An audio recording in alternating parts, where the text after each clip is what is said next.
This is a story about losing something and growing again. Sometimes life breaks our plans. Sometimes we feel small. But even the smallest seed can become a tree if someone stays long enough to care. This is Daniel's story and how one small beginning changed everything. Chapter 1: The Move, the Shop, and the First Crack of Hope.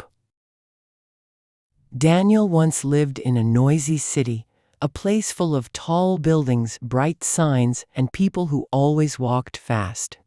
His father owned a small store that sold phone cases and tiny toys. For a while, the store made life feel safe. Then people stopped coming. Bills grew. One evening, his father locked the door, hung a sign that said, "Closed," and walked home without saying a word. Soon, they packed everything into old boxes and drove to his father's childhood village. The road was long and quiet. His father said, "I grew up here. We will start again." Daniel stared out at the fields. He felt like a leaf pushed by a wind he could not see. Life sometimes moves us before we are ready, and the timing is never ours to decide. The village smelled like wet grass after rain. Chickens walked around freely, and people waved with both hands. Daniel felt small among strangers. He missed the lights of the city, the sound of trains. At his new school, Miss Collins welcomed him. Her voice was calm, like a quiet morning before the world wakes up. On his second day, she carried a small brown basket filled with little white envelopes. "Inside each envelope is a seed," she said. "Plant it. Care for it. When the school year ends, bring whatever has grown." Some students laughed. One boy whispered, "Seed work is for babies." A girl near the window smiled a tiny smile but did not laugh. After class, she walked over to Daniel. "I'm Emma," she said. "My grandpa farms sweet potatoes." "Seeds are not baby work," Daniel said. "In the city, we don't do seeds." Emma gave a small, curious look. "Maybe that's why the city forgets how to breathe." Her words stayed with Daniel, like a soft bell ringing in the distance. Sometimes, a simple sentence can move something inside us. On the walk home, Daniel opened the envelope. A single brown seed lay in his hand, small, quiet, almost nothing. He almost threw it to the side of the road. Then, for some reason he couldn't name, he remembered his father's face at the moment he closed the shop. He put the seed back into the envelope and kept walking. That evening, Daniel and his father stood behind the old house the village had lent them. The yard was a mess, dry weeds, and a broken fence. "This place needs hands," his father said. "Maybe this is where our hands learn again." They prepared a little spot in the yard for the seed. Daniel dug a thin hole and placed the seed inside. He covered it gently and pressed the soil with his palm. The ground felt cool, steady, honest. His father nodded. Even the tallest tree was once a seed. Daniel tried to smile, but inside he still felt lost. The unspoken lesson. Life often changes before we understand what is happening. We lose things we thought we would keep forever. We move to places we never planned to go. And in those moments, we want big answers. But life rarely gives us big answers. It gives us small beginnings, a seed, a tiny step, a quiet chance. A seed is life's way of whispering. Start here. Start small. Start even if you don't believe yet. And sometimes starting small is the bravest thing we do. Chapter 2: New Soil, New Friends, and the First Green. For a week, nothing happened. The soil stayed flat and quiet, as if it did not care who waited above it. Daniel thought, "This is like waiting for a message that never comes." And when we wait too long, our hopes start to shrink a little. So he stopped checking. He played old songs on his phone and tried to pretend he didn't care.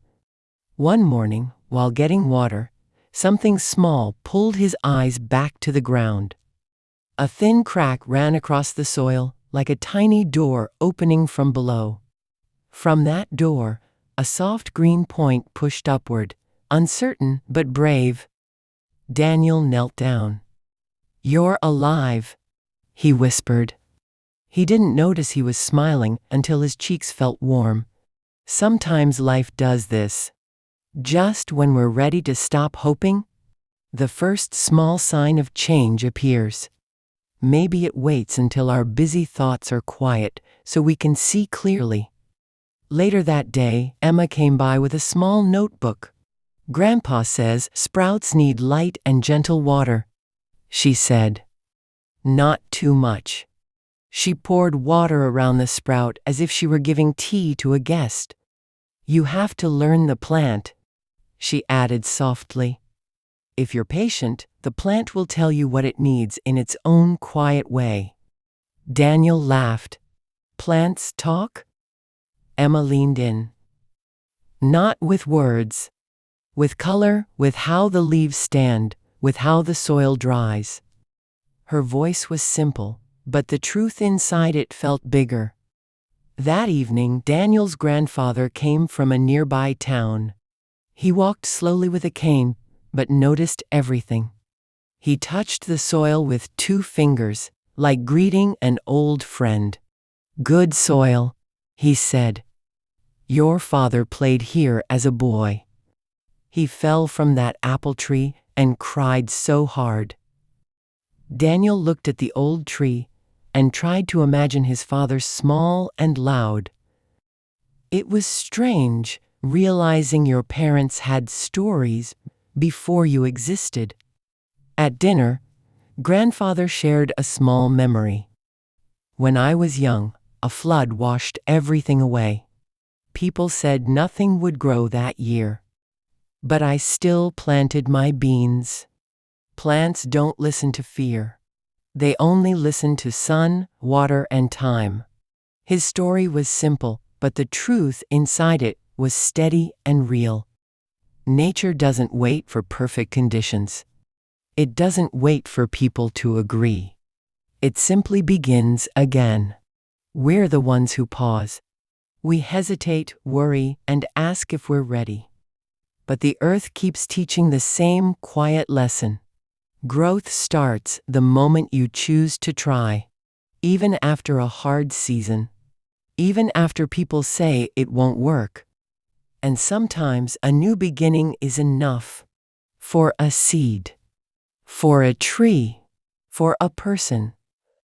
Days passed. Daniel woke early. He checked the sprout. He touched the soil. He watered just enough. He wrote notes. Day 5, first true leaf. Day 6, stem stronger. Day 8, 2 more leaves. Each morning he checked the sprout, and little by little, he felt himself growing with it. At school, a few boys called him City Boy, each word landing like a small stone. One day, they pointed at his shoes. "Too clean for the village," they said. Daniel wanted to talk back, but he remembered his sprout. Quiet, steady, growing without wasting strength on noise. So he breathed out and let the moment pass. The unspoken lesson.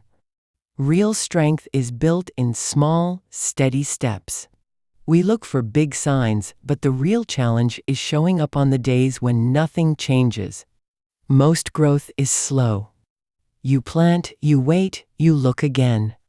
And quietly, the world begins to answer. Growth doesn't need perfection, just your return, your attention, your care. Small steps, repeated, can move an entire life forward. Chapter 3: Balance, Mistakes, and the Hands That Learn. The heat came early that week. One afternoon, the ground split into wide, tired lines. Daniel froze. The cracks looked like the earth was asking for help, begging for it. He ran inside, filled the first cup he could grab, and dumped all the water onto the sprout. The small plant bent sharply under the sudden weight. "Careful," his mother said from the doorway. "Too much water can drown a small thing." Daniel stared at the shaking leaves. A tight guilt grew behind his ribs. "I was trying to help," he said quietly. His mother walked over and touched the tiny sprout with gentle care. "Help is not only a feeling," she said. "It is the right amount at the right time." "That's harder." Her voice was soft, but the truth inside it hurt and healed him at the same time. Daniel realized something important. Good intentions can still cause harm when we forget to slow down and look. Emma visited later and showed Daniel a simple test. "Use your finger to check the soil," she said. "If it feels cool and a little damp, wait. If it feels dry like dust, water a little." Daniel tried again and again. He pressed too softly, then too hard. But little by little, his hand learned. And something else happened too. His fear began to shrink. His attention began to grow.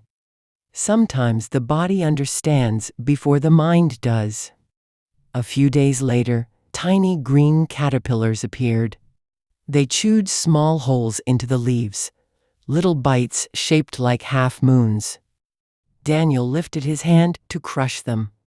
But grandfather shook his head. "Not every bug is a thief," he said. He pointed to a red ladybug resting on the leaf. "She eats the ones who eat your plant. Leave her." Daniel lowered his hand slowly. He felt a strange warmth inside. A new understanding blooming quietly. That night he dreamed of ladybugs wearing bright red armor, guarding his sprout like loyal soldiers. Life had its own protectors, hidden in small shapes. A few days later, the weather changed. A windstorm arrived, loud and messy. Rain slapped the windows. The young plant bent almost to the ground. Daniel ran outside, heart racing. His father followed with an umbrella and said, "The wind is part of the lesson. Let's help it stand with a little support." Together they planted a thin wooden stick beside the stem and tied it with soft string. The plant trembled, but did not break.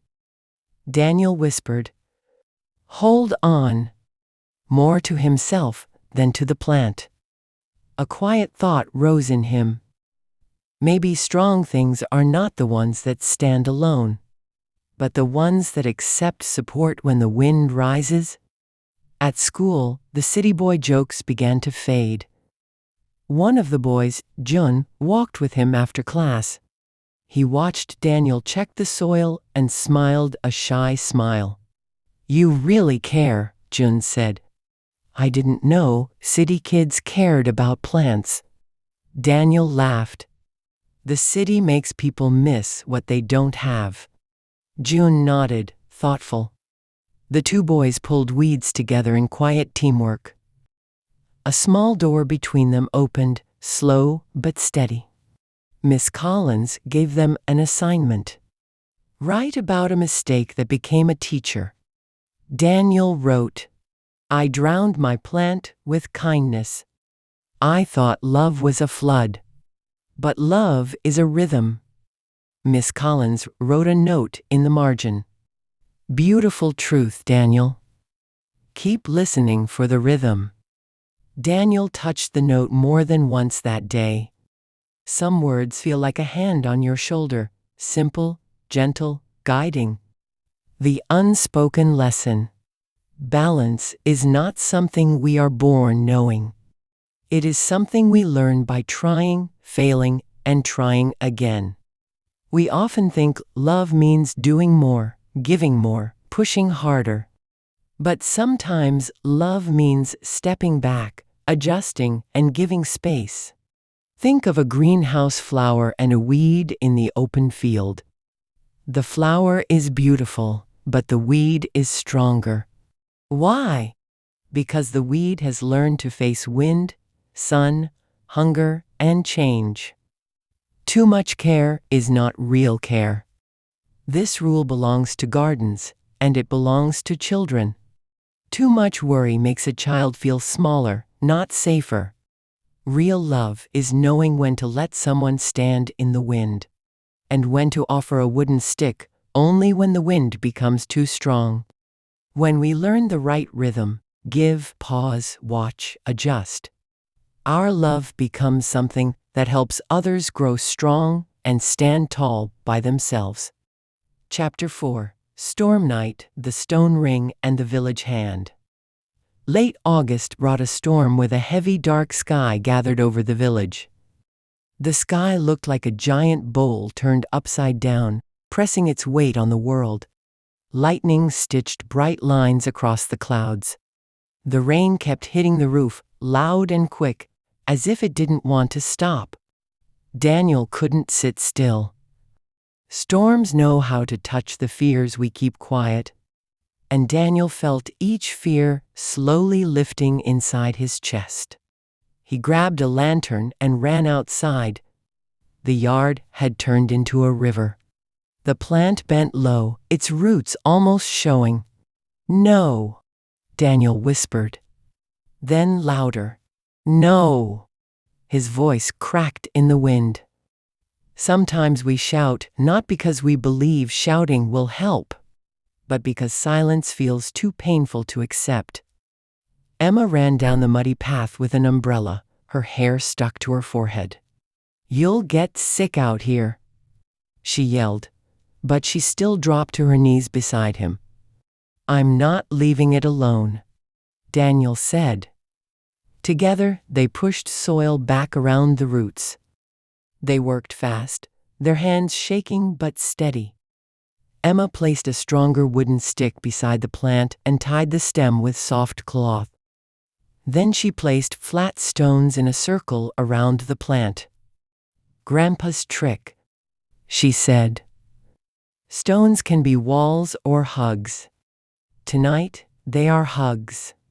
Daniel didn't fully understand, but the meaning warmed him anyway. A moment later, Mrs. Hahn, their neighbor, splashed through the mud with a shovel. "You two are brave," she said. "But brave and smart is better than brave and wet." She showed them how to dig a small path so the water could flow away, carving a path for the storm's anger. June and two boys appeared next. "We saw your light," June said. "Need help?" They widened the path until the water finally began to move. By the time the rain slowed, the plant still stood. A thin soldier with a muddy, tired face, but standing. The next morning, the yard looked defeated. Broken branches, torn leaves everywhere. But in the center of the flat stone ring, the plant lifted its head. Daniel touched a small leaf. "You stayed," he whispered. Emma took his hand, muddy and cold but steady. "I stayed because you did." She spoke softly, but with certainty. Her words settled quietly inside Daniel, warm like a secret he wasn't ready to share yet. People at the market heard about it. They said, "Daniel's plant survived the storm." An old man nodded slowly. "When many hands guard one small life," he said, "even storms get tired." Daniel's father heard the story too. He was still searching for steady work. Daniel sometimes saw his father pause in the doorway, as if he wasn't sure how to start the day again. But every morning, he still stepped out and tried. He fixed fences, sharpened tools, carried hay for neighbors. At night, he rubbed his tired shoulders and let out a quiet sigh. But after hearing about the plant, he smiled softly. "Your plant is teaching me too," he said. "We will stand again." The unspoken lesson. We often imagine strength as something that lives inside one person, a private flame, a single brave heart. But storms teach a quieter truth. Strength also lives between people. It grows in the space where hands meet, in the small circle we build around something fragile, in the way a village runs through the rain because one boy refuses to give up. A storm can break branches. It can flood soil. It can make us believe we're alone. But a storm cannot break a bond that many hearts choose to hold. And storms teach another truth, one we only learn after facing a few of them. Unless we live under a greenhouse roof, storms will always come. But when we face them honestly, instead of running, we learn how to endure hardship, how to rise again, and how to grow into someone stronger than before. Chapter 5. Hurt and Repair, Pride and Humility. One afternoon while Daniel was at school, a group of boys who liked trouble climbed the fence. They circled the plant, bored and ready for trouble. "It's just a weed," one of them said. Curiosity twisted into cruelty, and he bent the stem. A neighbor shouted and clapped her hands. The boys ran. When Daniel came home, he saw the injury. The bent stem. The crushed leaf. The quiet around the plant. The quiet felt like a dark room with no door. His father, who was sitting on the newly made bench, sighed deeply. "I know exactly how this feels," he said quietly. "Being broken by a silly little thing. I couldn't save my store, but we can save this plant." Daniel stared at him. It was the first time his father had ever sounded like a person who was truly sad, not just a boss who lost a business. Daniel nodded, but his fists felt like stones. "People break what they do not understand," his father said gently. "And anger. Anger is a fire that cooks nothing." Emma arrived and saw the damage. Her face went pale, then firm. "We'll fix it," she said. Together they straightened the stick and retied the stem carefully. They spoke to the plant in low voices, the way you talk to a friend waking from a nightmare. "Stay with us," Daniel whispered. The next day, Jun arrived with the two boys who helped during the storm. "We heard what happened," Jun said. "We told the others. It wasn't funny." They stayed to help, pulling new weeds, checking the stone ring, widening the trench. Later, the boy who had broken the stem walked up the little path. His steps were small. He held the bag of compost in both hands, hugging it a little, the way someone carries something when they feel sorry. "I'm sorry," he said. "I was rough. And I was jealous. Everyone talks about your plant. I wanted to feel big too." Daniel stood still. Part of him wanted to shout. Part of him saw the boys shaking hands. He took the compost. "Help us then," he said. The boy knelt and opened the bag. Repair began with that one motion. The unspoken lesson. The story of the injured plant holds important lessons for everyone. It teaches us how to be strong and kind when someone is mean to us by focusing on taking care of ourselves. When Daniel first saw the plant was hurt, he felt a big wave of anger. That anger makes you want to build a wall around your heart so you can fight back. But Daniel's wise father taught him that being angry doesn't help anyone, it just traps your own good feelings inside. True power isn't a wall, it's a door. A door lets you choose healing instead of fighting, for your own sake. His father said, "Anger is a fire that cooks nothing. It just burns you." The main lesson is, the biggest win is keeping your own mind and heart feeling peaceful. We can't change why other people are mean or sad. The only thing we can control is how we act. When the mean boys brought fire, Daniel and his friends chose to be the water. They were calm and focused on fixing the plant. By staying steady and not getting upset, they made sure the mean actions couldn't hurt their feelings or their spirits. They simply refused to be shaken. So, remember, don't let someone else's bad mood control your good one. When the boy who hurt the plant came back feeling very ashamed, Daniel had a final big choice. If he stayed angry, that anger would hurt his own heart. The most grown-up thing to do is not to punish, but to show the person a way to be better. Letting go of anger is a gift to yourself. Daniel looked past the broken stem and gave the boy space to change and grow. He just took the bag of soil and said, "Help us then." In that moment of working together, the heavy feeling of being mad disappeared. Fixing the problem together was much better than fighting about it.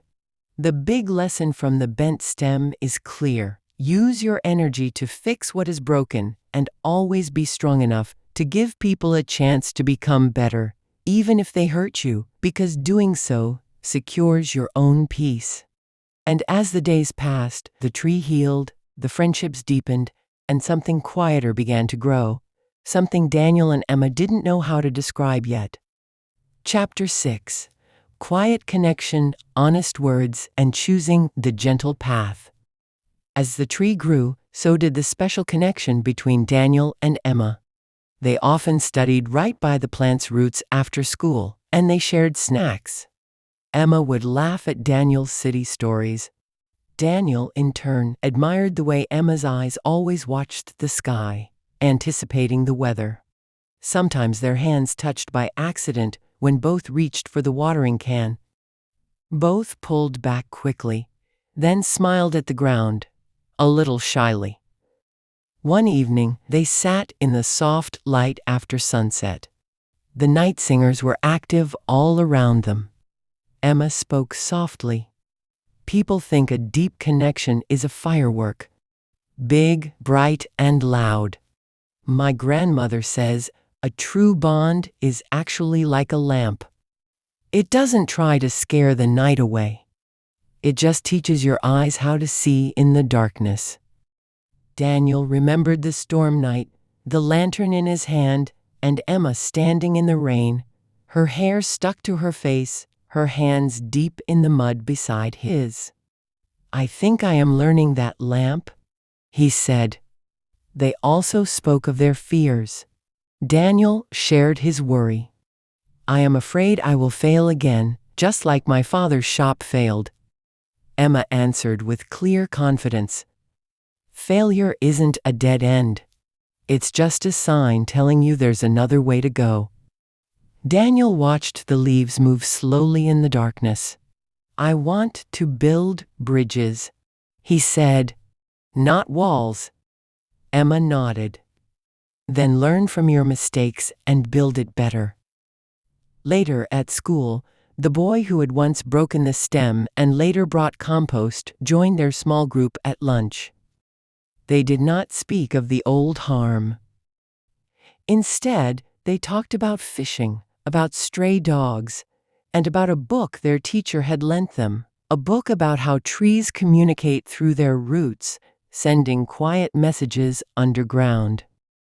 Daniel liked the idea that messages traveled beneath the soil, unseen.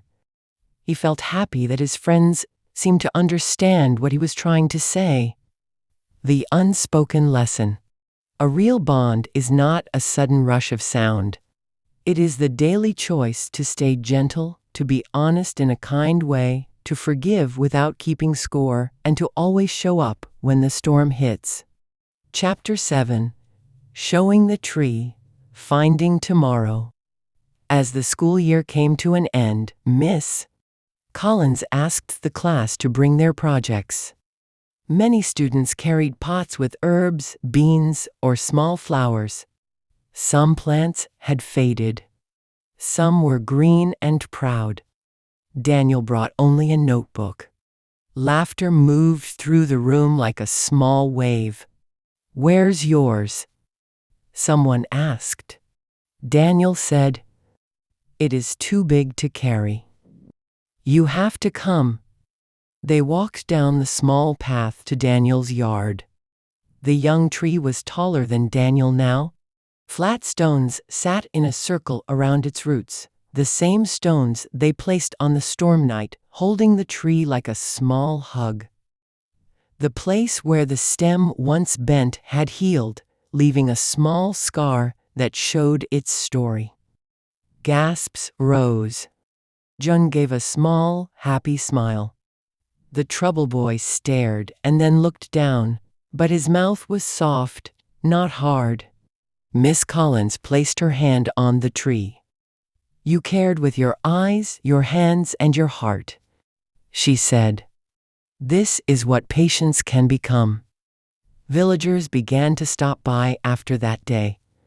Children played in the shade. Mrs. Han brought a blanket and read there on lazy Sundays. Daniel's father built a simple bench next to the ring of stones. He sanded it smooth. He carved one word into the wood: tomorrow. Winter came. The leaves fell. The branches had no leaves. Daniel felt worry rise again. His father touched the trunk. "Trees rest in winter," he said. "Strength does not leave. It hides and works where the wind cannot see." Daniel visited the tree in the cold and brushed snow from the ring of stones. He told the tree about his day and about how his father was still looking for steady work. Spring returned. Buds appeared like little green lamps. Daniel called for Emma and Jun, and even the trouble boy who now had a name in Daniel's mouth, Min. They stood around the tree as the first leaves opened. The light fell through them like water through glass. That week, Miss Collins asked the class to write about what they had learned, not as short lines but as stories that breathe. Daniel wrote about the city and the closed shop, the move, the first crack in the soil, the storm ring of stones, the bent stem, the compost bag carried by a shaking hand, the bench with tomorrow carved into it. He wrote about the quiet lamp that stayed with them through the storm. He wrote about learning to water with care, to wait with patience, to forgive with open hands, and to grow his dreams slowly, the same way the tree grew. On the last page he wrote, "A seed is the smallest way the world asks us a big question. Will you stay long enough to help something grow? If we answer yes, again and again, the answer grows into shade, into fruit, into a place where other people can rest." The unspoken lesson. We think we are growing a plant. Often the plant is growing us. It teaches our hands how to help, our eyes how to notice small changes, our voice how to stay gentle, our feet how to stand with others when the weather turns hard. In time, the ground holds our story the way the tree holds the wind. Not to stop it, but to let it pass through with a quiet kind of strength. And the truth is this: small beginnings do not stay small when they are watered with patience and guarded with care. If we keep saying yes to care, we don't just raise a tree. We grow a steadier version of ourselves.